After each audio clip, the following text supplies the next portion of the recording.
네, 더불어민주당 검찰독재대책위원회 위원장이자 민주당의 최고위원이 한준호 의원입니다. 김건희 여사의 국민의힘 공천 개입 의혹을 최초 보도했던 뉴스토마토가 24일 오전에 김영선 전 의원이 국회의원 당선 직후 명태균에게 자신이 세비 절반을 상납했다라는 내용을 단독 보도했습니다. 뉴스토마토는 자체 취재를 통해서 김 전 의원이 재작년 6월 재보궐선거를 통해서 경남 창원시 의창구에서 당선된 이후에 약 1억 원에 가까운 돈을 명태균에게 전달을 했다라고 보도했습니다. 지금부터는 사법정의 바로 세우기 시민행동이 이 해당 의혹에 대해서 고발한 내용을 김한매 대표께서 말씀을 드리겠습니다.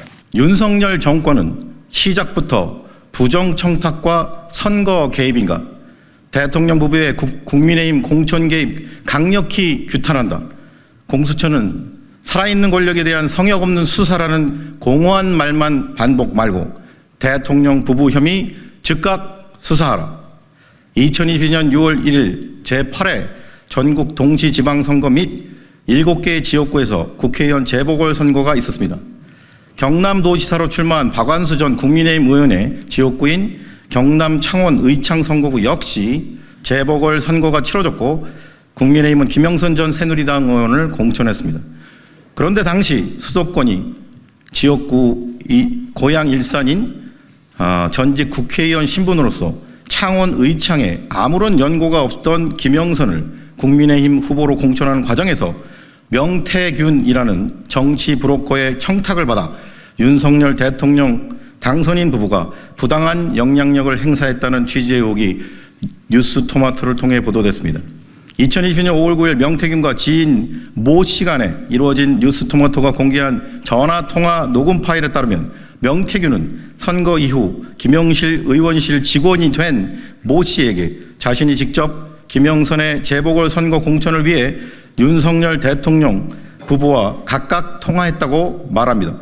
김영선은 이후 명태균이 말한 대로 실제로 창원 의창 지역구에 공천이 되어 당선까지 되었습니다. 이후 명태균은 5선 의원이 된 김영선으로부터 2022년 8월부터 2024년 2월까지 매월 국회의원 세비의 절반씩을 포함하여 총 27회에 걸쳐 도합 9,677만 6천 원을 수수했습니다. 매월 김영선 의원이 세비를 받으면 세비의 절반 그리고 심지어 명절 상여금까지 자신의 의원실 직원이 된 모 씨 계좌로 입금하면 모 씨가 이를 현금으로 인출하여 명태균에게 직접 전달하거나 2024년 6월 이후에는 모 씨가 현금을 인출하여 김영선 의원의 지역구 사무실에 있던 책상 서랍에 두면 이를 명태균이 직접 가져가는 방식이었습니다. 이에 다음 혐의로 피고발인 윤석열, 김건희, 명태균, 김영선 4인을 공수처에 고발합니다. 1. 특정범죄 가중처벌법상 제3자 뇌물죄. 대통령의 직무권한은 막강하고 방대합니다.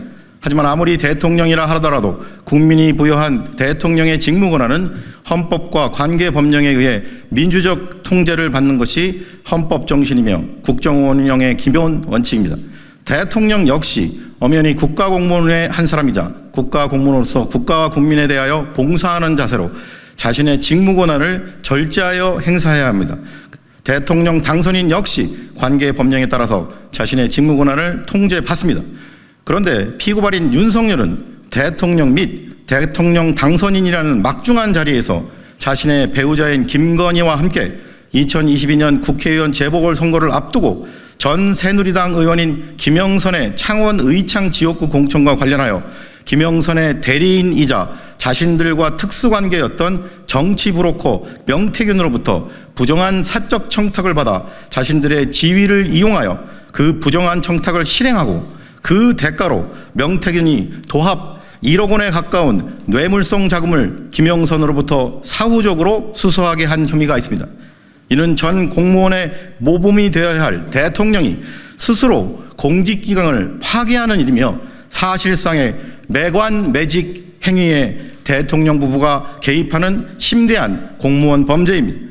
그럼에도 불구하고 대통령 부부 및 측근과 같은 살아있는 권력의 비리 범죄 혐의를 어떠한 성역도 없이 국민만 바라보고 수사해야 하는 고위공직자 범죄수사처에서는 대통령실에 대한 직접적인 수사에 대해 지금까지 매우 미온적인 태도입니다. 결국 피고발인 윤석열과 김건희는 자신들과 특수관계였던 명태균으로부터 김영선을 국회의원 재보궐선거의 후보자로 공천해달라는 부정한 청탁을 받은 후 공모하여 대통령 및 당선인의 우월한 지위를 이용하여 국민의힘 국회의원 후보자 공천 업무에 개입함으로써 김영선이 공천을 받아 당선되게 하였고, 이에 대한 대가로 자신들과 특수관계에 있는 명태균이 김영선으로부터 5천만 원이 넘는 뇌물성 자금을 수수하게 하였으므로 특가법상 제3자 뇌물죄의 대책을 져야 마땅합니다. 이에 위처럼 피고발인들을 고발하오니 법 앞에 평등이라는 헌법 규정이 국민의 한 사람인 대통령, 영부인, 전 국회의원 등에게는 달리 적용되어 형사사법 시스템에 대한 국민의 신뢰를 더욱 붕괴시킨 일이 없도록 피고발인들의 혐의에 대해 철저히 수사하고 엄중히 처벌하여 주기를 사법정의를 바라는 수많은 국민을 대신하여 강력히 촉구하는 바입니다. 2024년 9월 26일 사법정의 바로세우기 시민행동.